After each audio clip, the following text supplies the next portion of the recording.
تازہ ترین موسمی صورتحال کے مطابق مغربی ہواؤں کا نیا سلسلہ اس وقت ملک کے کچھ علاقوں کو متاثر کر چکا ہے اور مزید اگلے 24 سے 36 گھنٹوں کے دوران متاثر کرتا رہے گا۔ اگلے 24 گھنٹوں کے دوران پنجاب کے مختلف علاقوں میں، جن میں میاں والی، نورپور تھل، جھنگ، چنیوٹ، ٹوبہ ٹیک سنگھ، فیصل آباد، سہیوال، خانیوال، ملتان، مظفر گڑھ، ڈیرہ غازی خان، تونسا، لیا، فورٹ منرو، کوٹ ادو، بھکھر، اکاڑا، میلسی، وہاڑی، راجن پور، فاضل پور، بہاول پور، بہاول نگر، پاک پتن، لاہور، گوجرانوالا گجرات، راولپنڈی، اسلام آباد، جہلم، سرگودا، چکوال، خوشاب، تلہ گنگ شامل ہیں۔ آندھی چلنے اور گرج چمک کے ساتھ کہیں ہلکی تو کہیں درمیانی بارش کے امکانات موجود رہیں گے۔ بعض علاقوں میں ژالہ باری بھی دیکھنے کو مل سکتی ہے۔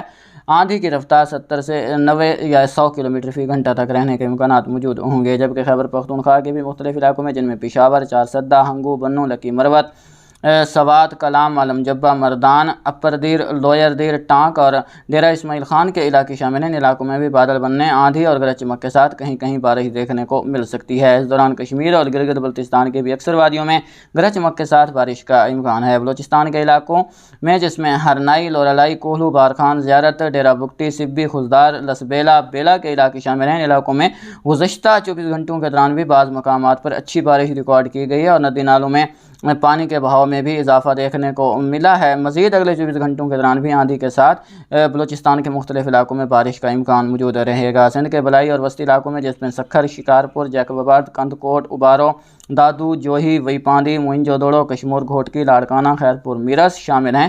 ان میں بھی اگلے 24 گھنٹوں کے دوران بادل بننے، آندھی چلنے اور بارش کے امکانات موجود رہیں گے۔